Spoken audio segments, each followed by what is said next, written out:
Hello friends, welcome to my YouTube channel.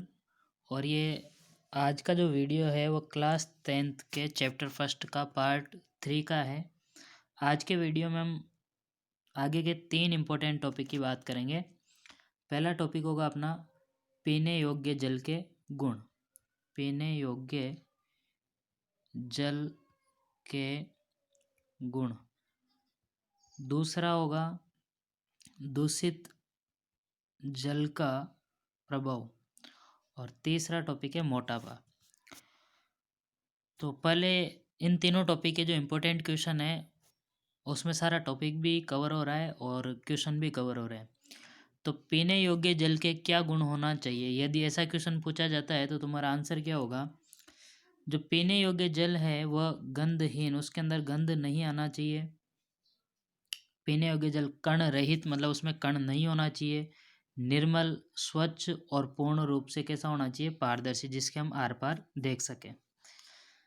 पीने योग्य जल का पीएच संतुलित हो, अर्थात पीएच का मान 7 होना चाहिए, क्योंकि यदि पीएच का मान 7 से कम होता है, 7 से कम, तो कोई भी पदार्थ अम्लीय हो जाता है। और यदि पीएच का मान 7 से ज़्यादा होता है तो कोई भी पदार्थ क्षारीय प्रकृति का हो जाता है। पीने योग्य जल के अंदर पर्याप्त मात्रा में ऑक्सीजन गैस घुली हुई होना चाहिए। पीने योग्य जल में कोई सूक्ष्म जीव या पेड़ पौधों के भाग आदि नहीं होना चाहिए। तो ये पीने योग्य जल के गुण है, इंपॉर्टेंट क्वेश्चन है। नेक्स्ट इस टॉपिक से क्वेश्चन, दूषित जल के दुष्प्रभाव लिखिए। तो यदि हम गंदा पानी पीने के लिए काम में लेते हैं तो क्या हमारे शरीर पर प्रभाव होगा या क्या दुष्प्रभाव होगा, वो देखते हैं। दूषित जल के सेवन से हमारे शरीर में कई बीमारियां उत्पन्न होती है। ये बीमारियां पानी में रहने वाले रोग कारक सूक्ष्म जीवों के कारण होती है और यह सूक्ष्म जीव पानी के साथ शरीर में प्रवेश कर जाते हैं। इनकी वजह से हैजा, पेचिस जैसी, जो सूक्ष्म जीव गंदे पानी में होते हैं उनकी वजह से हैजा, पेचिस जैसी बीमारियां होती है। गंदे पानी से वायरल संक्रमण भी हो सकता है और वायरल संक्रमण के कारण हमारे शरीर के अंदर हेपेटाइटिस, फ्लू, कोलेरा, टाइफाइड और पीलिया जैसी खतरनाक बीमारियां होती है। दूषित जल से एक रोग होता है, बहुत इंपॉर्टेंट है, बाला या नारू रोग। बाला या नारू रोग, इसका 1 नंबर में क्वेश्चन ये पूछा जाता है कि बाला या नारू रोग किस जीव के कारण होता है, तो उसका नाम है ड्रैकनकुलस मेडिनेंसिस।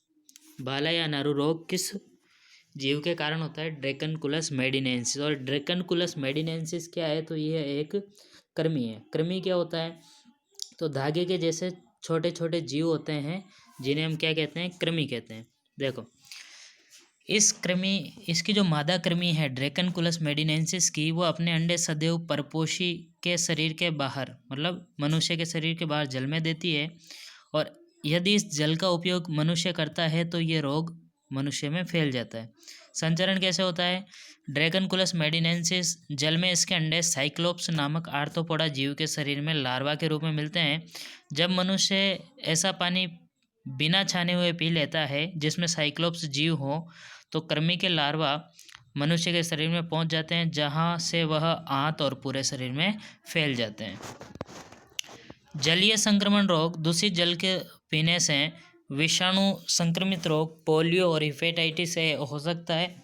जीवाणु जनित रोग, हैजा, टाइफाइड और डायरिया हो सकता है। विषाणु के कारण पोलियो और हेपेटाइटिस ए, जीवाणु के कारण हैजा, टाइफाइड, डायरिया। ये भी पूछा जाता है कि दूषित जल से जीवाणु वाले रोग कौन कौन से हैं। प्रोटोजोआ जनित रोग, अमीबीय पेचिस हो सकता है दूषित जल पीने से। कृमि वाला रोग, बाला या नारू रोग, जो हमने अभी ऊपर पढ़ा। बाला या नारू रोग किसके कारण होता है, तो ड्रैकनकुलस मेडिनेंसिस के कारण होता है। जलीय संक्रामक बीमारियों से बचाव के क्या उपाय है, तो दूषित जल के कारण जो बीमारियां होती हैं उनसे बचाव के लिए हमें क्या क्या उपाय अपनाना चाहिए। हमेशा पानी को उबालें, फिर ठंडा करके पानी को पिए। खुले में शौच नहीं जाना चाहिए या खुले में शौच को प्रतिबंध किया जाना चाहिए। जल स्रोतों की लगातार सफाई और इन स्रोतों में कपड़े धोना और नहाना प्रतिबंधित हो। स्वच्छ जल का उपयोग करना चाहिए। पोलियो, हेपेटाइटिस ए और टाइफाइड का टीकाकरण करना चाहिए। तो ये दूषित जल के कारण जो बीमारियां होती हैं उनसे बचाव के उपाय हैं। शरीर के अंदर जल क्या काम करता है, तो हमारी समस्त जो उपापचयी क्रियाएं होती है शरीर की, उनके लिए जल आवश्यक है। रक्त जो खून होता है उसका जो तरल भाग होता है प्लाज्मा, उसमें 98% जल होता है, जो पोषक पदार्थ, हार्मोन्स और उत्सर्जी पदार्थों का परिवहन करता है। ये जो रक्त के अंदर ये तरल भाग है प्लाज्मा, इसका काम क्या है, तो पोषक पदार्थों, हार्मोन्स और उत्सर्जी पदार्थों का शरीर में एक जगह से दूसरी जगह पर पहुंचाना या उनका परिवहन करना। पसीने के रूप में जो जल बाहर निकलता है वो शरीर के तापमान का नियमन करता है। हमें पसीना क्यों आता है, तो गर्मी जब होती है तब पसीना आता है। पसीने के कारण हमारे शरीर की जो त्वचा का तापमान होता है वह ठंडा हो जाता है, जिससे त्वचा जलने से बचती है। तो पसीने के रूप में जल शरीर से बाहर निकलता है और तापमान नियमन में सहायता करता है। जल शरीर से ऊष्मा को एक समान वितरित करता है। जल शरीर के जो विषैले हानिकारक पदार्थ है उनको उत्सर्जन में मदद करता है। मोटापा, ये तीसरा टॉपिक है आज का, मोटापा और इसके प्रमुख कारणों का वर्णन कीजिए। तो मोटापा किसे कहेंगे, मोटापा वह स्थिति होती है जब अत्यधिक शारीरिक वसा, या सीधा बोल सकते हैं जब अत्यधिक वसा शरीर पर एकत्रित हो जाती है कि वह स्वास्थ्य पर हानिकारक प्रभाव डालने लगती है। ये संभावित आयु को घटा सकता है। मोटापा की जो स्थिति है उसके अंदर शरीर में अत्यधिक वसा इकट्ठी हो जाती है और ये वसा स्वास्थ्य पर हानिकारक प्रभाव डालती है।